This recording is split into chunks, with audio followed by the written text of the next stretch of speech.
Münazara bölümü yoki münazara uyushtirish tashkillash riyosetchisi, muxbir Amerika ovozining muxbiri.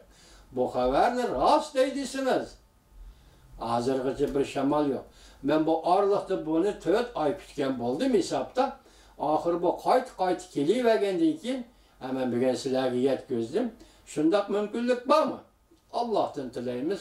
Allohning prezident Trumpga nusrat ato qilishini tilaymiz. Agar prezident Trump rostli shundoq bo'lib, shundoq ish yuz berib, Tibetning hukumati bilan diplomatik munosabat o'rnatadigan bo'lsa, vaqti bu dunyoda nima qoldi vatandosh? Dunyo balki eng oxir o'zining quyrug'ini tozalagan bo'ldi. Chunki hozir eng markazlik masala Tibetning mustamlika bo'lib qolishi, Xinjiangning va Uyg'uristonning mustamlika bo'lib qolishi masalasi. Bu yerda Amerika Qo'shma Shtatlarining prezidenti agar musharasli bo'ladigan bo'lsa, yuksaklik ustiga yana yuksaklik bilan insonparvarlik, odamgarchilik nuqtai nazarida Tibetga va Uyg'uristonga muomala qilgan bo'ladi. Endi xonim nima dedi? Xonim dediki, demak bundan keyin, ya'ni 2018-yil 12-oyning 16-kunidan keyin Tibet bilan Xinjiang va so'q munosabatlar urushining bir qismiga aylanib qoladi degan so'zni eg'izdan chiqardi. Men bugun bu sizlarga yetkazdim. Undan keyin hozir tor betida yana bugunlardan Vinjo degan bir apandininki Xinjiang va qadimgi Rim davridagi savol-javoblar degandek mavzuda bir narsani o'tirib qo'yibdi. Va New York Vaqt gazeti, Washington Post gazeti, anda Amerikada o'tgan yil 8-oyda bir qism davlat majlisi a'zolari Xinjiangning kishilik huquqni yoki mustamlika Uyg'uristonning kishilik huquqni dafsanda qilgan bir qism kadrlarni jazolash to'g'risida gaplar. Endi bu odamning ko'z qarashisi maydon nuqtai nazarida aytganda mujmal odam degilim bo'lmadi, chunki uning maydoni yana o'xshashda Xitoyning maydoni, Kompartiyaning maydoni, chunki mayli Tibet, mayli Xinjiang mustamlika Uyg'uriston masalasida uning maydoni shu. Biroq o'sha Pokistonni so'zlab kelib, endi hozir Amerika Qo'shma Shtatlarining davlat mahkamasi Jungoning amaldorlarini, masalan, Xinjiang Uyg'ur avtonom rayonida mustamlika Uyg'uristonda kishilik huquqlar dafsanda qilgan kadrlarni, buning ichida 7 nafar kadrni, uning ichida yana Chin Chuangoning bor ekanligini eg'izga oldi. Mo'shalarga embargo yurgizishga tayyorlik qilib o'tdi. Anda bu embargo yurgizganda Magnitskiy qonuni bo'yicha embargo yurgizish, iqtisod jazo berish, iqtisodiy embargo yurgizish. Buning ichida Zhejiang o'lkasidan bir shirkati borken, hozir Xinjiang Uyg'ur avtonom rayonida mustamlika Uyg'uristonda faoliyat qilib o'tgan yana bir shirkat, ismini tutolmay qoldim, kechirim. Mush ikki shirkat demak agar jazolash, embargo qilishdan qatoriga kirdigan bo'lsa, demak bu shirkatlar hozirgi jazo lagerining qurilishi va uning pul moddiy yordam berish jihati rol o'ynagan bo'ladi. Hozir bu muhokama qilinayotgan o'tgan leksiyada bir so'zlashdik, sizlarga xo'sh xabar deb yetkazdik. Agar Amerika Qo'shma Shtatlari mana embargoni yurgizadigan bo'lsa, bugun Vinjo degan apandi nima deydi bu to'g'rida desangiz, hurmatli vatandosh.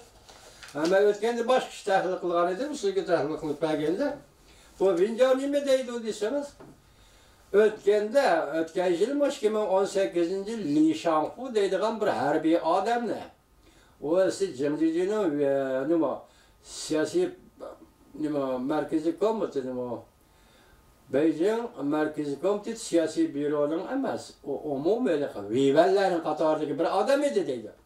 Bu qatim Chin Chuango degan bu siyosiy byuroning a'zosi edi. Doimiy hayoti emas, siyosiy byuroning a'zosi, uning huquqi mushu darajadir. Mabodo Chin Chuangoga embargo yurgizilgan bo'lsa, Amerika Qo'shma Shtatlari embargo yurgizgan bo'lsa, biz buni o'tmishdiki, yoki o'tgan yil Li Shangfuga harbiy odamga qo'ygan embargo siyosatini silish to'saq deydi.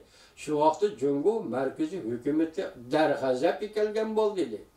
Hatta Amerika Qo'shma Shtatlari dengiz armiya omadkasidan Shangangni ziyorat qilishi avval ma'qul deb Li Shangfuni embargo qilgandan keyin, jazolagandan keyin Amerika harbiy parxodlardan masalan av amatkalarning Şangayni ziyorat qilishiga amaldan qoldirdi ya kechiktirdi deydi Venjao.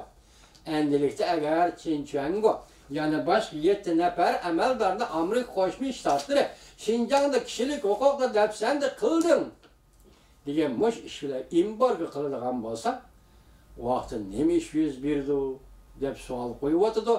Aning kayniga qistirib qo'ygan bir jumla so'z shuninga ishining laki deydi. Jungo Kom partiyasining tuandan tortib yo'q qo'rg'ichi cho'ng yoki kichik yoki chivin yoki yo'lbos atalgan xiyonatchi amaldorlarning hammasining puli Amerikada. Ular pulining hammasi Amerikaga yetkazib kelgan deydi. Şunlaşqa Li Shangpuni embargo qilganda Jungo Markaziy komiteti shundoq changishib ketdiki, agar bu qatim Xinjiangni embargo qilgan bo'lsa, nima ish yuz beradi? Yana orliqda bir so'zni qistadi. Hozir jazo lageri o'tmishdiga 30-yillarda Germaniyada yuz bergan, Avstriya, Polshada yuz bergan Gitler armiyasining yig'ib qurgan jazo lagerlariga joyishlarni solash bilan elib bağan qirg'inchilikdi. Venjao deydiki, bunda qirg'inchilik elib berish ehtimolliği bormi yo'q? Xitoyning vaqti kelganda Jungo hukumati shunday qirg'inchilik elib boramda bormam lekin qarasam shunga o'xshaydi deydi. Ayni chog'da Gitlermi shunday yig'ib olganida hozir shunday yig'ib olish lageriga nazarband qildi bu Uyg'urlarni deydi. Nazarband qildi deydi. Uning xulosasi uning diniy e'tiqodini o'zgartirma bu mumkin emas deydi. Sen onu qancha zo'rlasan, qancha qiynasan, qancha azoplasan, ening ustiga bu lagerlarga solangan kishilarning hammasi yosh bolalar ekan, ular qo'rqish, yes qiladi, dastlabda asta ko'nikadi, cheniqadi deydi. Demak, bu yerda qirg'inchilik qilish va madaniyat yo'qotish ehtimolligidan boshqa, endi sen bunga qo'rqitish taktikasini ishlatayotsan. Bularni cho'chitish yürügünü mucibet için şiltivatsan.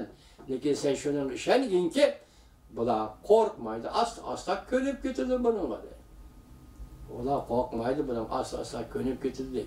Eğer Jungo hükümeti deydi, nait çoğun öç eliş, yoki tavakkalchilik yo'l qo'yib, qirg'inchilik elib boradigan ish bo'ladigan bo'lsa, bu demak deydiki, Venjao, bu hozirgi zamon deydi. Bugungi dunyoda u mümkün bo'lmaydiganligi aniq deydi. Biz bununla Venjao efendiga rahmat deymiz.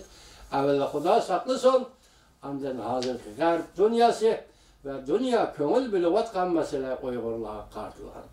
Madaniyat qirg'inchiligi, yuqoridagi jismoniy qirg'inchilikqa maxfiy o'ldirishni Alloh ko'rib turibdi. Madad bersin, Uyg'urlarga kuch ato qilsin Alloh.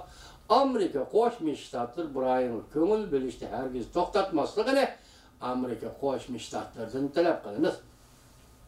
Endi yana birisi nima deydi? Venjao efendi, sen bunu qo'rqitish bilan deydi. Ishni hal qilaman desam boqmaydi. Endilik sen belki bu jazo lagerlarini qisqartishing mumkin. Asta qisqartishing mumkin. Hozirgi dunyo vaziyatidan qaraganda sen bu jazo lagerlarini asta qisqartishing mumkin.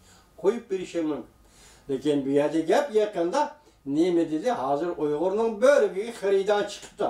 Arab dunyosida arablar sotib oladi ekan Uyg'urning bo'rigini. 3-2 pul bilan qo'yib sotib oladi ekan.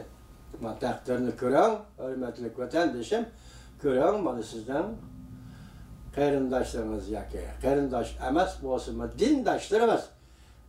Bugun shuning xarida bo'lgani, boshqa ishlarda aqvoy desangiz-mi? Lekin Uyg'urning bo'rikiga bugun arab dunyo loyihining xarida bo'lgani bu siz uchun, men uchun bir haqoratdir, hurmatli vatandoshlar. Yani yuqorida ko'rsatdik, madaniyat qirg'inchiligi. Hozir bularni dunyo hammani ko'rib turib o'tibdi. Endi oldimizdagi maslahatga 3-oy tugadi. Hozirgacha Amerika Qo'shma Shtatlar hukumati 3-oyda degan edi, Kongress a'zosi o'tganda sizlarga leksiya so'zlagan edim. 3-oyda embargo qilishni belgilash mumkin Amerika degan edi. Bugun 25 kun qoldi, 3 oy tugadi. 3-oy bu siyosatni Amerika Qo'shma Shtatlari zaten belgilandi yo'q. Muşu meselege siz mi, biz mi hem kızıkımız, buna dikkat kılımız. Hürmetli vatandaşım, Uygur'un günü, bugün günü ana işe geldi. Buraya Allah saklasın. İkincisi bu mesele köngül bilip atkan Amerika Koşmuş Ştatlarına Allah nusret ata kılsın. Prezident Trump efendiye güç ve kuvvet ata kılsın.